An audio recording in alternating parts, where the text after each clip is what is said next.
This painting is by Michael Dudash entitled Peter's Confession, one of the momentous occurrences in the life of the Master. This is April 29, almost a year to the date before the Master will give up his life in the flesh. And it's the last epoch of his life.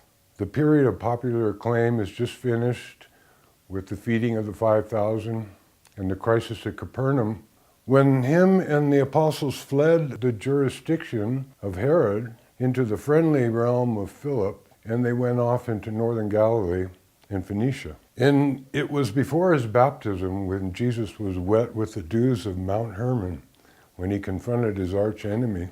And entering this last epoch, he desired to return to that mount of trial and triumph. And you can see how Michael has painted the snowy peaks of Mount Hermon up there. And all these birds, still today, is a mass migration of hundreds of thousands of cranes that fly from Africa to Europe through the Jordan Valley. So as they were walking north towards Mount Hermon, they stopped at a place called the Waters of Mermon. And there, as they paused for lunch, along the way the apostles had been discussing what different people think about their Master. And Jesus, as they sat down for lunch, asked them a rather surprising question. He said, "Who do men say that I am?" The apostles began discussing this, and they think you're a mighty prophet. Even your enemies are in fear of you. Some think you're John the Baptist risen from the dead. Peter exclaimed that some think that he's compare him to Moses and Elijah and Jeremiah.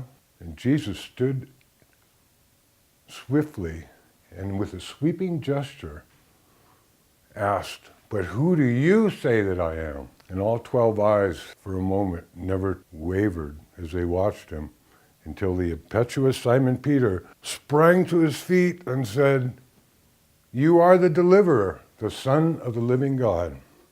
And this is where it's depicted right there. Right after that, all 11 rose to their feet as well in unison to believe the same thing.